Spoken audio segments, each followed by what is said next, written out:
भारत के यशस्वी प्रधानमंत्री माननीय नरेंद्र भाई मोदी जी अपने मनोभाव प्रकट करेंगे।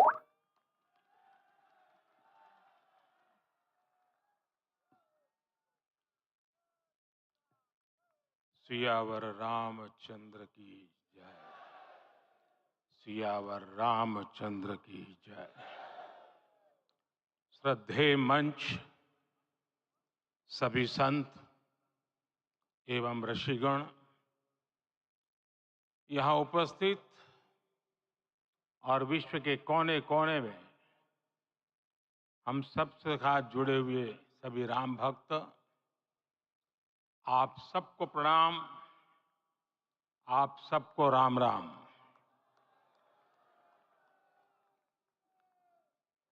आज हमारे राम आ गए हैं।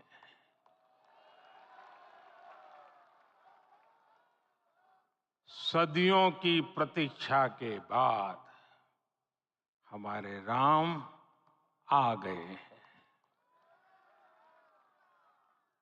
सदियों का अभूतपूर्व धैर्य, अनगिनत बलिदान, त्याग और तपस्या के बाद हमारे प्रभु राम आ गए हैं। इस शुभ घड़ी की आप सभी को, समस्त देशवासियों को बहुत बहुत बधाई। मैं अभी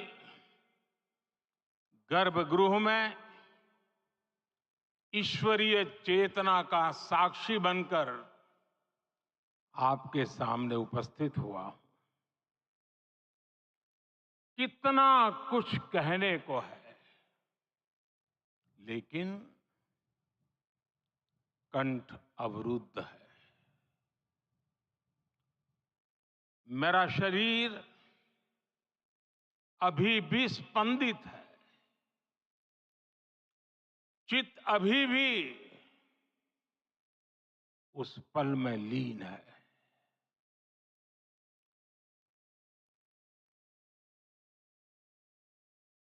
हमारे रामलला अब टेंट में नहीं रहेंगे।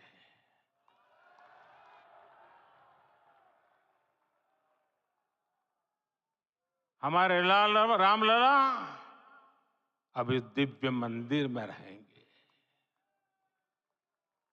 मेरा पक्का विश्वास है, अपार श्रद्धा है कि जो घटित हुआ है, इसकी अनुभूति देश के, विश्व के कोने कोने में राम भक्तों को हो रही होगी। ये क्षण अलौकिक है, ये पल पवित्रतम है। ये माहौल, ये वातावरण, ये ऊर्जा, ये घड़ी प्रभु श्री राम का हम सब पर आशीर्वाद है। 22 जनवरी 2024 का ये सूरज एक अद्भुत आभा लेकर आया है। 22 जनवरी 2024 ये कैलेंडर पर लिखी एक तारीख नहीं, ये एक नए काल चक्र का उद्गम है।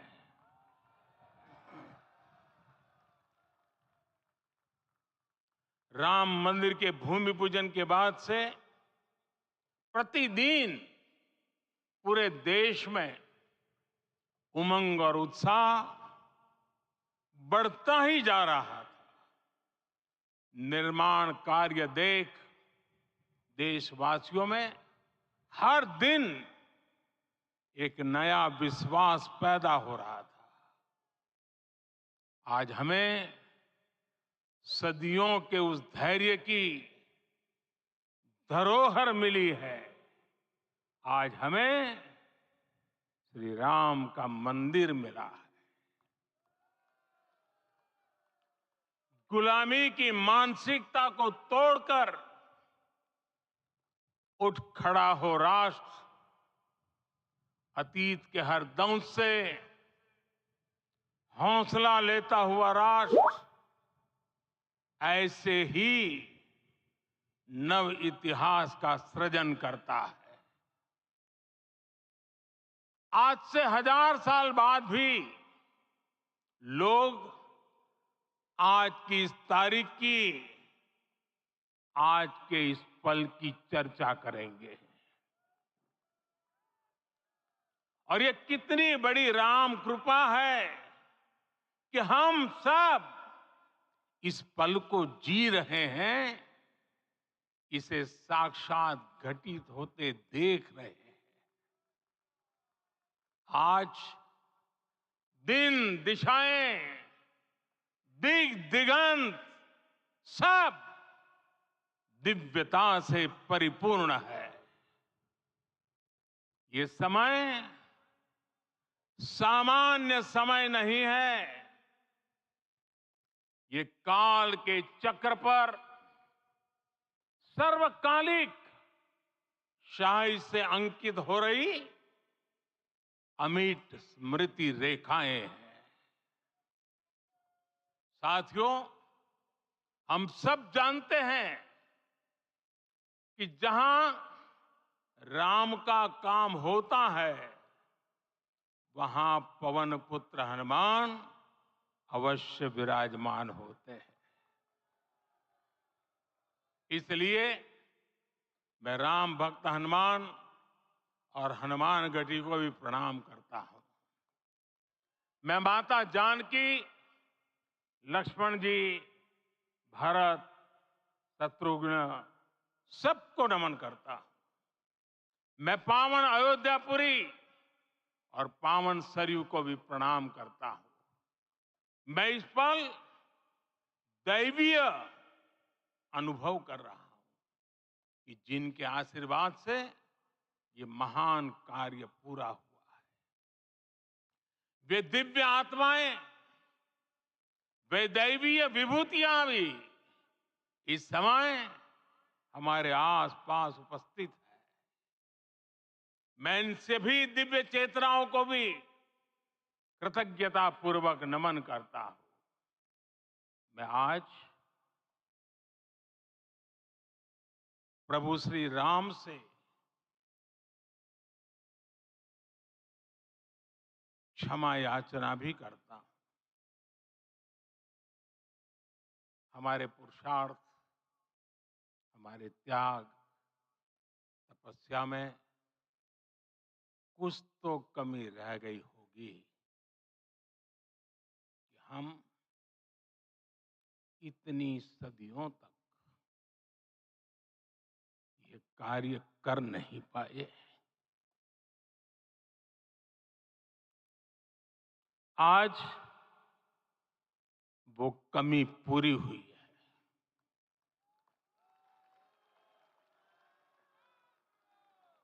मुझे विश्वास है प्रभु राम आज हमें अवश्य क्षमा करेंगे। मेरे प्यारे देशवासियों, त्रेता में राम आगमन पर पूज्य संत तुलसीदास जी ने लिखा है, प्रभु बिलो की हर से पुरबासी, जनित वियोग विपत्ति समनासी। अर्थात प्रभु का आगमन देकर ही सब अयोध्यावासी, समग्र देशवासी हर्ष से भर गए। लंबे वियोग से जो आपत्ति आई थी, उसका अंत हो गया। उस कालखंड में तो वो वियोग केवल 14 वर्षों का था। तब भी इतना असह्य था। इस युग में तो अयोध्या और देशवासियों ने सैकड़ों वर्षों का वियोग सहा है। हमारी कई कई पीढ़ियों ने वियोग सहा है। भारत के तो संविधान में उसकी पहली प्रति में भगवान राम विराजमान है। संविधान के अस्तित्व में आने के बाद भी दशकों तक प्रभु श्री राम के अस्तित्व को लेकर कानूनी लड़ाई चली। मैं आभार व्यक्त करूंगा भारत की न्यायपालिका का, जिसने न्याय की लाज रख ली।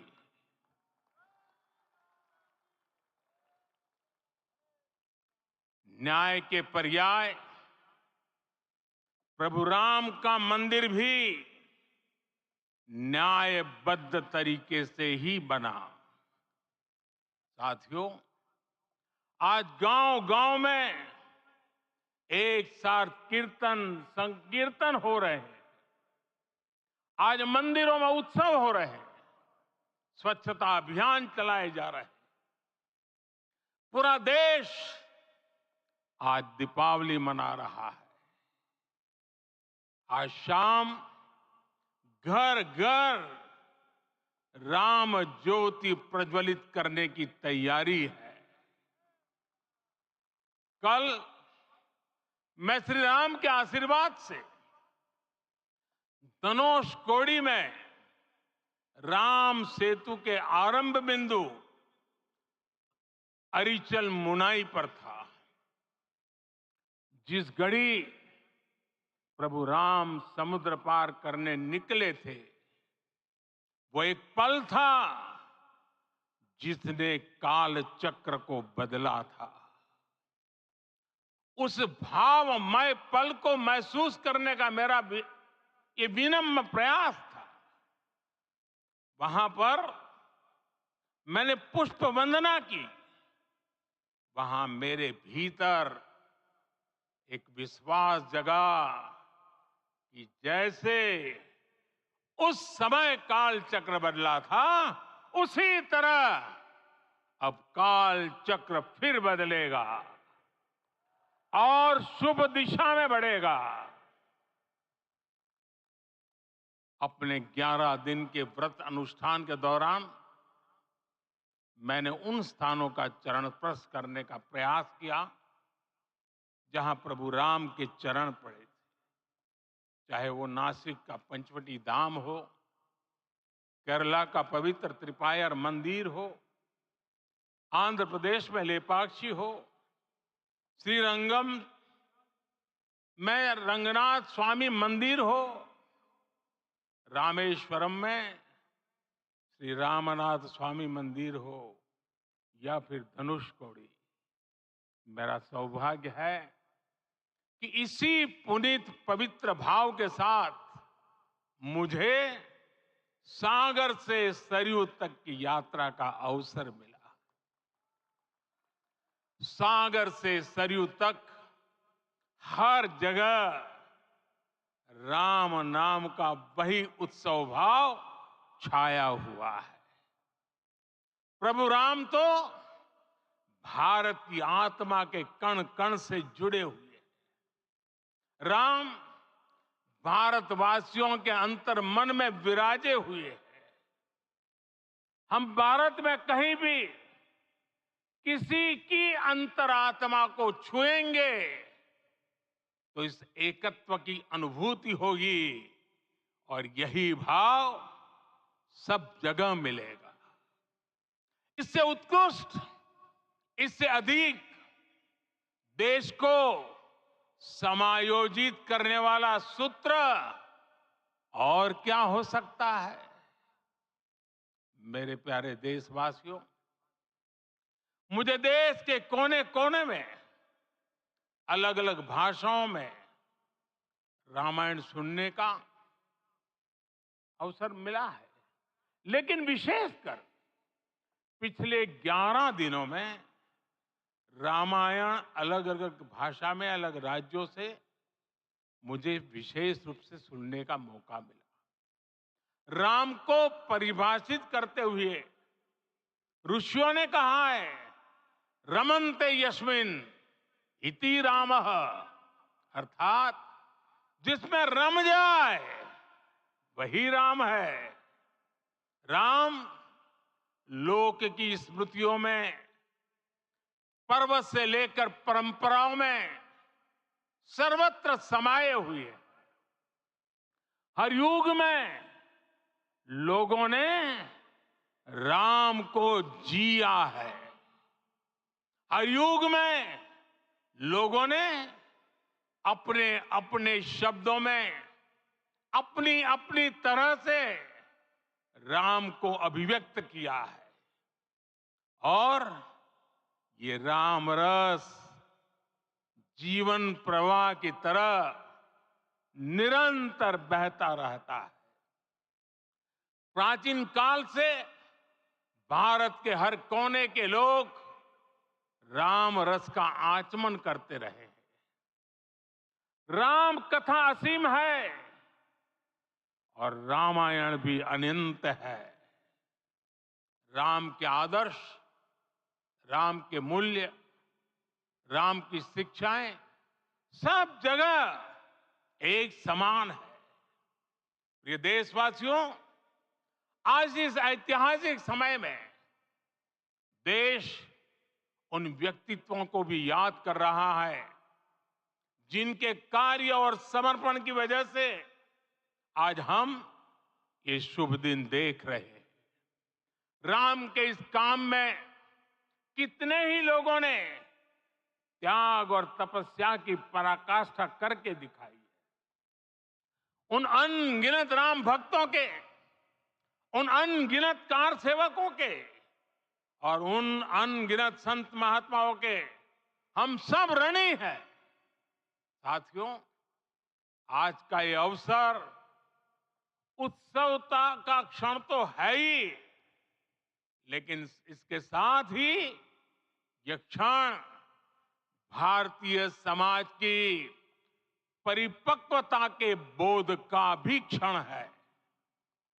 हमारे लिए ये अवसर सिर्फ विजय का नहीं, विनय का भी है।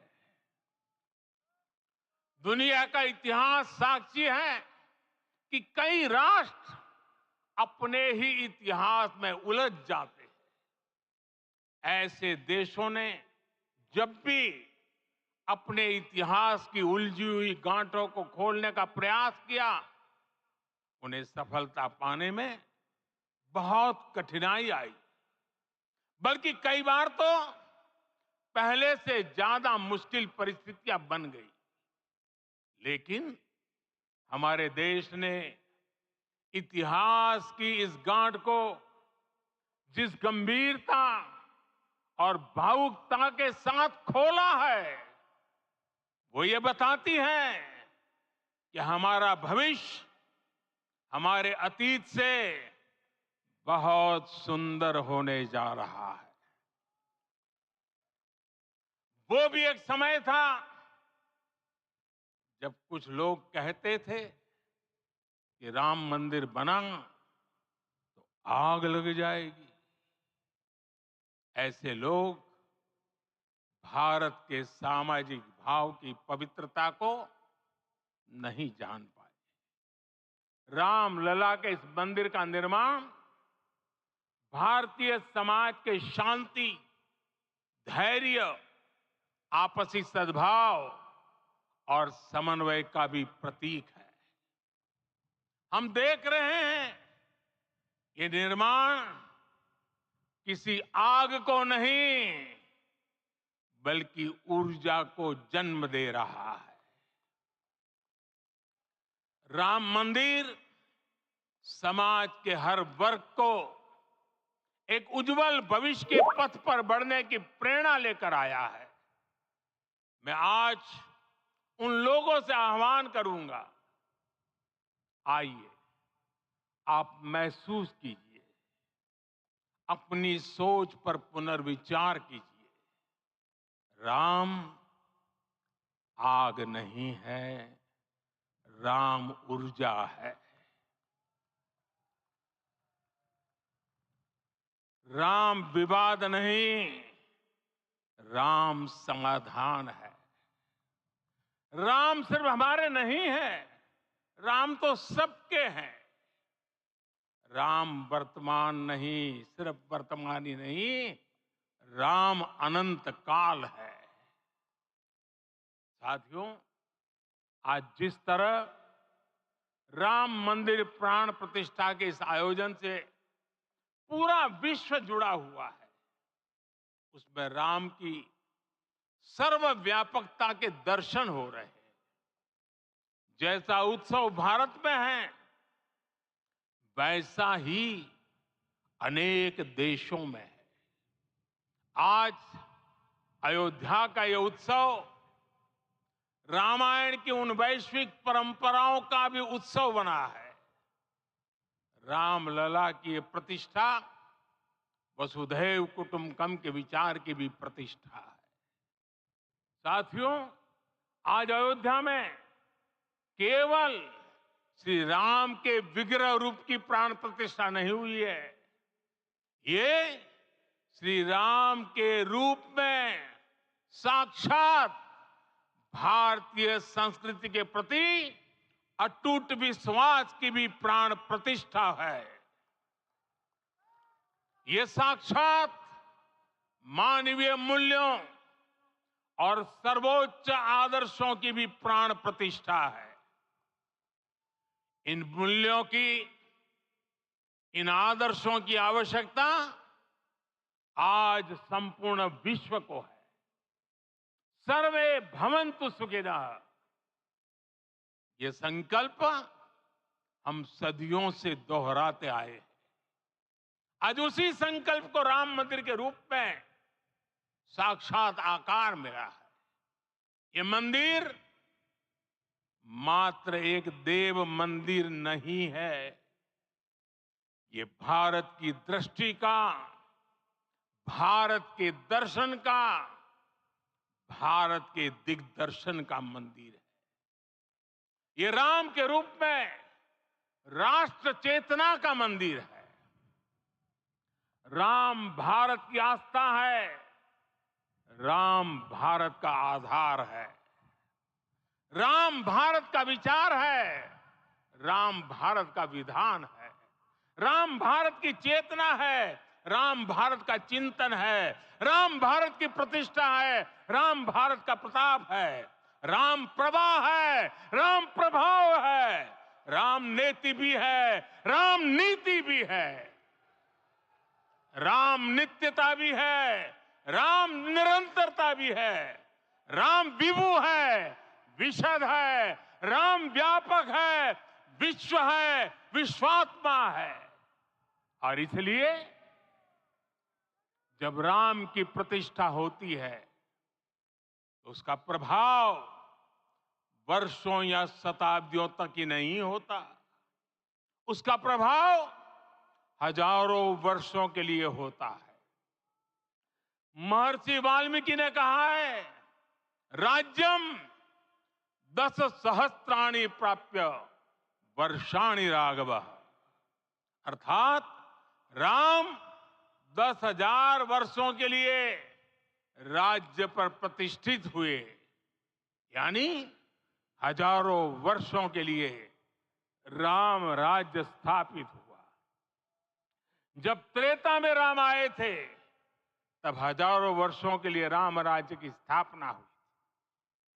हजारों वर्षों तक राम विश्व पथ प्रदर्शन करते रहे थे। और इसलिए मेरे प्यारे देशवासियों, आज अयोध्या भूमि हम सभी से, प्रत्येक राम भक्त से, प्रत्येक भारतीय से कुछ सवाल कर रही है।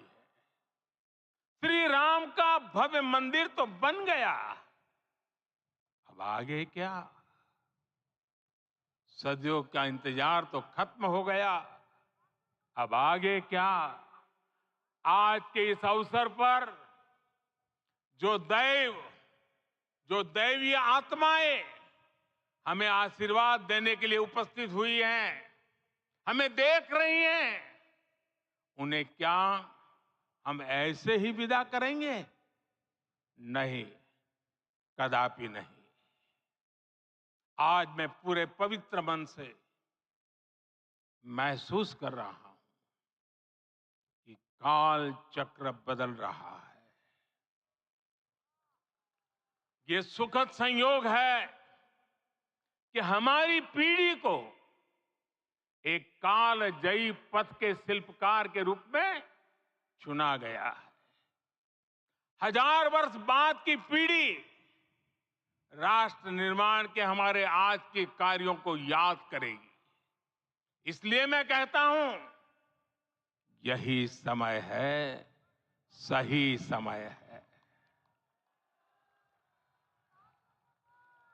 हमें आज से, इस पवित्र समय से, अगले 1000 साल के भारत की नींव रखनी है। मंदिर निर्माण से आगे बढ़कर अब हमें सभी देशवासी यहीं इस पल से समर्थ, सक्षम, भव्य, दिव्य भारत के निर्माण की सौगंध लेते हैं।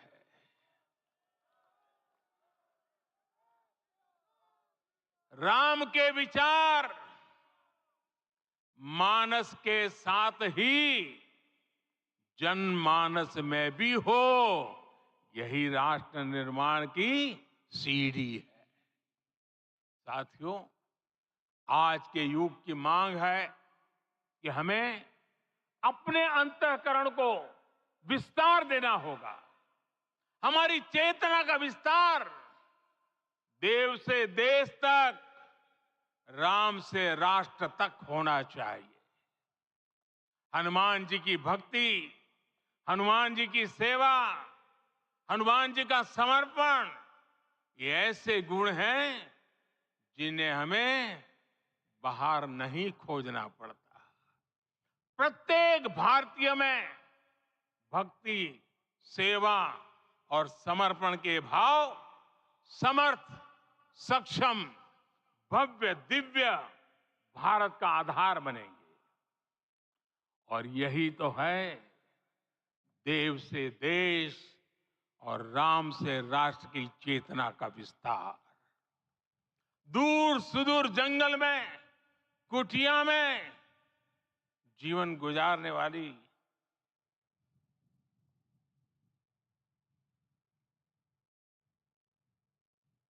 मेरी आदिवासी मां शबरी, शबरी का ध्यान आते ही अप्रतिम विश्वास जागृत होता है। मां शबरी तो कब से कहती थी, राम आएंगे।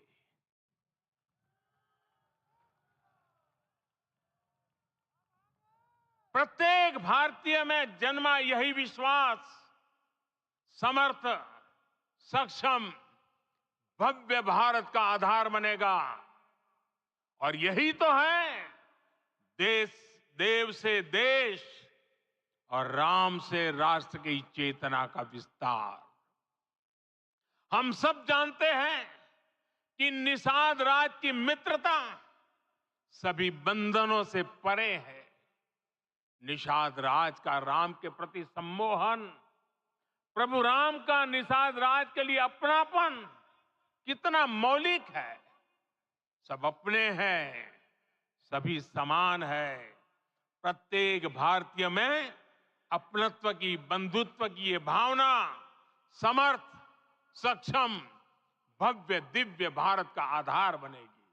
और यही तो है देव से देश और राम से राष्ट्र की चेतना का विस्तार। साथियों, आज देश में निराशा के लिए रत्ती भर भी स्थान नहीं है। मैं तो बहुत सामान्य हूं, मैं तो बहुत छोटा हूं। अगर कोई ये सोचता है तो उसे गिलहरी के योगदान को याद करना चाहिए। गिलहरी का स्मरण ही हमें हमारी इस हिचक को दूर करेगा, हमें सिखाएगा कि छोटे बड़े हर प्रयास की अपनी ताकत होती है, अपना योगदान होता है। और सबके प्रयास की यही भावना समर्थ, सक्षम, भव्य, दिव्य भारत का आधार बनेगी। और यही तो देव से देश और राम से राष्ट्र की चेतना का विस्तार। साथियों, लंकापति रावण प्रकांड ज्ञानी थे, अपार शक्ति के धनी थे, लेकिन जटायु जी की मूल्य निष्ठा देखिए। वे महाबली रावण से भिड़ गए। उन्हें भी पता था कि वो रावण को परास्त नहीं कर पाएंगे, लेकिन फिर भी उन्होंने रावण को चुनौती दी। कर्तव्य की यही पराकाष्ठा समर्थ, सक्षम, भव्य, दिव्य भारत का आधार है। और यही तो है देव से देश और राम से राष्ट्र की चेतना का विस्तार। आइए हम संकल्प लें कि राष्ट्र निर्माण के लिए हम अपने जीवन का पल पल लगा देंगे। राम काज से राष्ट्र काज, समय का पल पल, शरीर का कण कण राम समर्पण को राष्ट्र समर्पण के ध्येय से जोड़ देंगे। मेरे देशवासियों, प्रभु श्री राम की हमारी पूजा विशेष होनी चाहिए। ये पूजा स्व से ऊपर उठ करके समष्टि के लिए होनी चाहिए। ये पूजा अहम से उठकर वयम के लिए होनी चाहिए। प्रभु को जो भोग चढ़ेगा वो विकसित भारत के लिए हमारे परिश्रम की पराकाष्ठा का प्रसाद भी होगा। हमें नित्य पराक्रम, पुरुषार्थ, समर्पण का प्रसाद प्रभु राम को चढ़ाना होगा। इनसे नित्य प्रभु राम की पूजा करनी होगी, तब हम भारत को वैभवशाली और विकसित बना पाएंगे। मेरे प्यारे देशवासियों, ये भारत के विकास का अमृत काल है। आज भारत युवा शक्ति की पूंजी से भरा हुआ है, ऊर्जा से भरा हुआ है। ऐसी सकारात्मक परिस्थितियां फिर न जाने कितने समय बाद बनेगी। आपके सामने हजारों वर्ष की परंपरा की प्रेरणा है। आप भारत की उस पीढ़ी का प्रतिनिधित्व करते हैं जो चांद पर तिरंगा लहरा रही है। वो 15 लाख किलोमीटर की यात्रा करके सूर्य के पास जाकर मिशन आदित्य को सफल बना रही है। जो आसमान में तेजस और सागर में विक्रांत का परचम लहरा रही है। अपनी विरासत पर गर्व करते हुए आपको भारत का नव प्रभात लिखना है। परंपरा की पवित्रता और आधुनिकता की अनंतता, दोनों ही पथ पर चलते हुए भारत समृद्धि के लक्ष्य तक पहुंचेगा। मेरे साथियों, आने वाला समय अब सफलता का है। आने वाला समय अब सिद्धि का है। ये भव्य राम मंदिर साक्षी बनेगा भारत के उत्कर्ष का, भारत के उदय का। ये भव्य राम मंदिर साक्षी बनेगा भव्य भारत के अभ्युदय का, विकसित भारत का। ये मंदिर सिखाता है कि अगर लक्ष्य सत्य प्रमाणित हो, अगर लक्ष्य सामूहिकता और संगठित शक्ति से जन्मा हो, तब उस लक्ष्य को प्राप्त करना असंभव नहीं है। ये भारत का समय है और भारत अब आगे बढ़ने वाला है। शताब्दियों की प्रतीक्षा के बाद हम यहां पहुंचे हैं। हम सब ने इस युग का, इस कालखंड का इंतजार किया है। अब हम रुकेंगे नहीं, हम विकास की ऊंचाई पर जाकर ही रहेंगे। इसी भाव के साथ रामलला के चरणों में प्रणाम करते हुए आप सभी को बहुत बहुत शुभकामनाएं। सभी संतों के चरणों में मेरे प्रणाम। सियावर रामचंद्र की, सियावर रामचंद्र की, सियावर रामचंद्र की।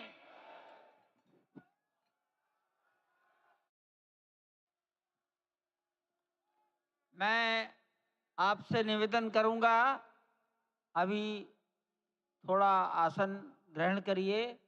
माननीय प्रधानमंत्री जी यहाँ से कुबेर टीला की ओर प्रस्थान करेंगे।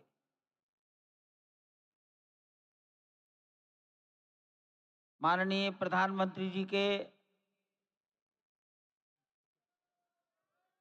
यहाँ से स्थान से प्रस्थान के पश्चात